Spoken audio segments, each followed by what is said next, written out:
With morning vegetable juice drink petha juice. सफेद पेठे का रस पिए। सफेद पेठे का रस कैसे पीना है, कैसे तैयार करना है, इसके पूरे मेथड को समझिए। आप सभी को मेरा नमस्कार। आइए जानते हैं सफेद पेठा क्या है और इसके क्या क्या फायदे हैं। इसके कई नाम हैं, जैसे सफेद पेठा, कच्चा पेठा। इसी पेठे से आगरे वाली पेठे की मिठाई तैयार की जाती है, इसलिए इसे मिठाई वाला पेठे के नाम से भी जानते हैं। भारत के अलग अलग राज्यों में इसको अलग अलग नामों से पुकारा जाता है, जैसे कि बड़ी पेठा, बथुआ, चाल कुमड़ो इत्यादि। इसको इंग्लिश में एशगार्ड और विंटर मेलन के नाम से भी जाना जाता है। सुबह सुबह खाली पेट इसका एक गिलास जूस पीने से कई लाभ होते हैं, जैसे ओवरवेट वालों का वजन कम हो जाता है, कब्ज टूटता है, गैस और एसिडिटी में फौरन लाभ होता है, एस्थमा, साइनस वालों का बलगम बाहर निकलता है, थायराइड, शुगर, ब्लड प्रेशर और कोलेस्ट्रॉल नॉर्मल हो जाते हैं, skin disease, knee pain, joint pain और आर्थराइटिस वालों के लिए तो ये रामबाण है। जिसका वजन कम है उनके डाइजेस्टिव सिस्टम को इम्प्रूव करके ये वजन को नॉर्मल भी करता है। वास्तव में सच्चाई तो यह है कि पेठे से मिलने वाले लाभ को किसी भी बीमारी के साथ जोड़ना पूरी तरह से उचित नहीं है, क्योंकि ये कोई औषधि नहीं है, ये तो संपूर्ण भोजन है जो कि हाईली एल्कलाइन है, क्षारीय है। जैसे ही हम इसके जूस को पीते हैं ये फौरन ब्लड में मिक्स हो जाता है और शरीर में सफाई के काम को तेजी से करता है। कहने का मतलब यह है कि शरीर में जो भी गंदगी पड़ी है उसे बाहर निकालने का काम करता है। उस गंदगी को चाहे आप कोई भी नाम दें, जैसे शुगर, पथरी, रसौली, गांठ, asthma, overweight, constipation, gas, acidity या हार्ट ब्लॉकेज। जब स्वस्थ व्यक्ति इसको प्रतिदिन पीता है तो वह जीवन भर स्वस्थ रहता है, क्योंकि यह खून को साफ करता है और भूख को बढ़ाता है। शरीर में चुस्ती और फुर्ती आ जाती है और एनर्जी लेवल बढ़ता है। आइए इसे तैयार करने की विधि को समझते हैं। जूस निकालने के लिए आप बड़े पेठे का इस्तेमाल करें। बड़े पेठे का जूस ज्यादा स्वादिष्ट होता है। ये जूस हम 3 तरीकों से तैयार कर सकते हैं, मिक्सी में, जूसर में या फिर कद्दूकस करके। जूस निकालने के लिए आप पेठे का पतला छिलका उतारें, कुछ इस तरह से। फिर अंदर से इसका गूदा, बीज वाला हिस्सा अलग कर लें, कुछ इस तरह से। बीज का जो सॉलिड पार्ट है उसे इस तरह से छोटे छोटे पीसेस में काट लेंगे। कटे हुए पीसेस को हम मिक्सी में डालेंगे, इस तरह से। थोड़ा सा पानी डालकर इनको हम पीस लेंगे।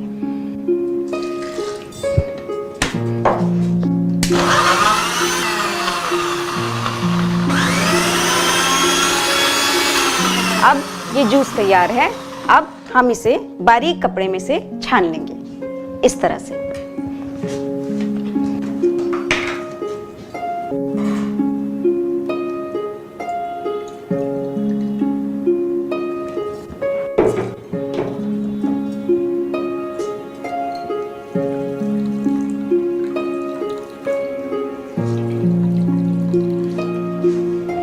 ये हमारे लिए स्वादिष्ट पेठा जूस तैयार है।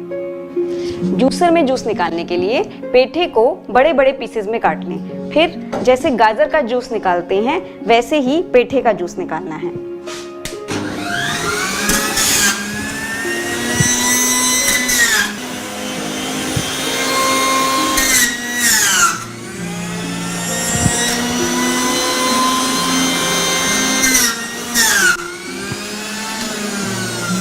फिर इसको बारीक छलनी में से छान लीजिए।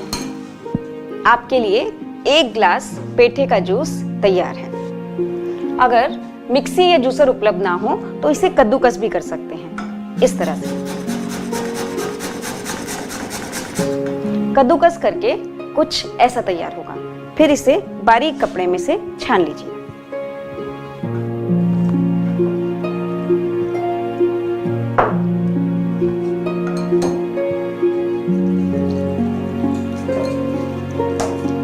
आपके लिए स्वादिष्ट पेठे का जूस पीने के लिए तैयार है। अगर आप शुगर की दवाइयां खा रहे हैं और शुगर को बिना दवाइयों के जल्दी से जल्दी ठीक करना चाहते हैं तो आप इसमें कुछ बेल पत्र के पत्ते मिला लें। बेल पत्र के पत्ते जो भगवान शंकर पे चढ़ाया जाता है, इसके आप कुछ इतने पत्ते ले लें एक व्यक्ति के लिए और इनको अच्छे तरीके से धोकर जब पेठे का जूस निकालेंगे, अगर जूसर में निकाल रहे हैं तो सीधा जूसर में ही डाल दीजिए। आपका पेठे का जूस और बेलपत्र का जूस एक साथ ही निकल जाएगा। अगर आप मिक्सी में जूस निकाल रहे हैं तो आप मिक्सी में जैसे चटनी पीसते हैं ऐसे इन पत्तों को पीस लीजिए। कुछ इस तरीके का पेस्ट तैयार हो जाएगा, उसको आप पेठे के जूस में मिला दीजिए। ये आपके लिए स्वादिष्ट पेठे और बेलपत्र का जूस डायबिटीज को जल्दी से जल्दी ठीक करने के लिए तैयार है। अगर आप एनर्जी लेवल को बढ़ाना चाहते हैं या अगर आप एनीमिक हैं, खून की कमी को पूरा करना चाहते हैं, तो आप इसी तरह कड़ी पत्ते का जूस तैयार कर सकते हैं। ये कड़ी पत्ता साउथ इंडिया में बहुत ज्यादा इस्तेमाल किया जाता है और जिसे पंजाब में मीठी नीम कहा जाता है। इसको आप जैसे आपने बेलपत्र का जूस तैयार किया था वैसे ही या तो जूसर में निकाल रहे हैं तो सीधा जूसर में डाल दीजिए, आपका पेठे के जूस के साथ ही कड़ी पत्ते का जूस निकल जाएगा। या इसको अलग से मिक्सी में पीस लीजिए, इस तरीके का आपका पेस्ट तैयार होगा, उसको पेठे के जूस में मिला लीजिए और दोनों को मिलाकर ये आपका पेठे का जूस और कड़ी पत्ते का जूस तैयार है।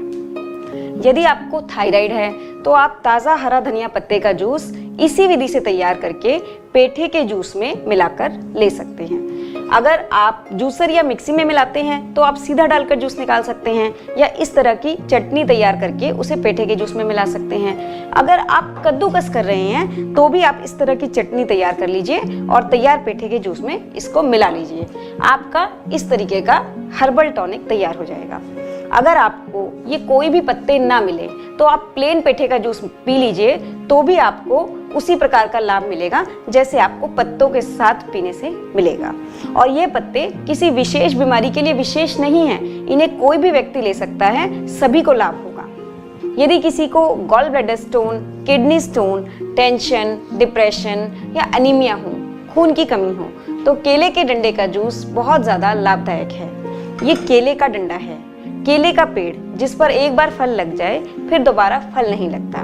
फिर इसके तने पर हरे पत्ते हटाने के बाद ये इस तरह का केले का डंडा निकलता है।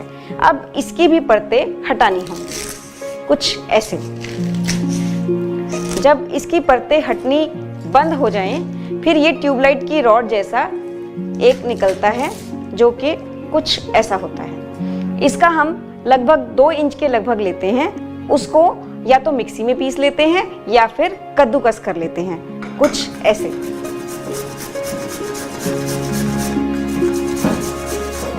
कद्दूकस करने के बाद जो हमारा कस तैयार होगा उसको हम पतले कपड़े में से छान लेंगे जिसमें से हमने पेठे को छाना है। फिर इसको हम पेठे के जूस में मिला देंगे। 200 ग्राम पेठे का जूस, लगभग 50 ग्राम केले के डंडे का जूस, दोनों को आपस में मिला देंगे। ये आपका स्वादिष्ट पेठे और केले के डंडे का जूस पीने के लिए तैयार है। पेठे का जूस तैयार करते समय कुछ ध्यान देने योग्य बातें। पेठे का जूस जब आपको पीना हो तभी इसको निकालना है, पहले से निकाल के नहीं रखना। इसको गैस के ऊपर गर्म नहीं करना और ना ही इसको निकालने के बाद फ्रिज में रखना है। इसमें किसी भी तरह का कोई नमक, मिर्च, मसाला या नींबू नहीं मिलाना है। इसको आपने घूट घूट करके पीना है। इसको पीने के बाद 1.5 से 2 घंटे तक भूख नहीं लगती क्योंकि ये अत्यंत गुणकारी है। इसके अंदर 4 रोटियों जितनी शक्ति है और 1 किलो दूध जितनी ताकत है। आपको अभी समझाया सफेद पेठे का जूस कैसे तैयार करना है और कैसे पीना है। आपने 1 गिलास लगभग 250 से 300 ml जूस आपने सिप बाय सिप पीना है। अगर ये आपको ना मिले, वैसे ये 12 महीने मिलता है, सभी जगह मिलता है, अगर ये ना मिले तो आप हरा नारियल पानी ले सकते हैं। हरा नारियल पानी जो सभी जगह उपलब्ध होता है, एक नारियल में जितना पानी निकले उसको घूट घूट करके पी लीजिए। अगर आपको नारियल पानी भी उपलब्ध ना हो या आपको महंगा लगे तो फिर आप मौसम की कच्ची सब्जियों का जूस ले सकते हैं। सर्दियों के मौसम में अभी की जो सबसे बढ़िया कच्ची सब्जियां हैं वो क्या है? पालक है, बथुआ है। हरी सब्जियां क्या है? पालक है, बथुआ है और सबसे बढ़िया है बथुआ।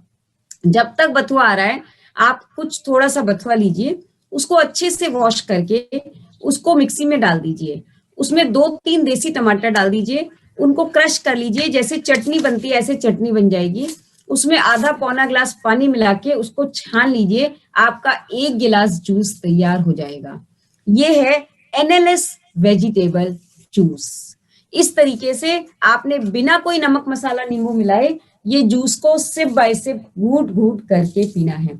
ये जूस के अंदर आपने जूस को गैस के ऊपर गर्म नहीं करना, इसको फ्रिज में रख के ठंडा नहीं करना, जब पीना है तभी निकालना है, बहुत देर पहले निकाल के नहीं रखना। इस तरीके से आप कोई भी जूस ले लीजिए। ये पेठे के जूस में, नारियल पानी में, कच्ची सब्जियों के जूस में 1 किलो दूध जितनी शक्ति है, 4 रोटियों जितनी ताकत है। लेने के बाद आपको 2 घंटे तक भूख नहीं लगती। नंबर 1 पे क्या है? पेठे का जूस। नंबर 2 नारियल पानी। नंबर 3 कच्ची सब्जियों के जूस। इनमें कोई अंतर नहीं, तीनों अच्छी हैं, तीनों हाईली अल्केलाइन है। केवल आपकी जो स्पीड है ठीक होने की, उसके लिए पेठे का जूस सबसे नंबर 1, फिर नारियल पानी, फिर कच्ची सब्जियों की जूस। इस तरीके से आपने आगे चलना है। कब तक पीना है? जब तक जीना है, जब तक डेली आपने ये जूस पीना है। जो आपको बता रहे हैं वही हम लेते हैं। ये बीमारियों को ठीक करने के लिए नहीं है, बीमारियां तो अपने आप ही ठीक हो जाएंगी। आपके शरीर के अंदर जितनी भी गंदगी है, अस्थमा है, शुगर है, बीपी है, सब पेठे का जूस, नारियल पानी, कच्ची सब्जियों के जूस पीने से ठीक होने लग जाएंगे।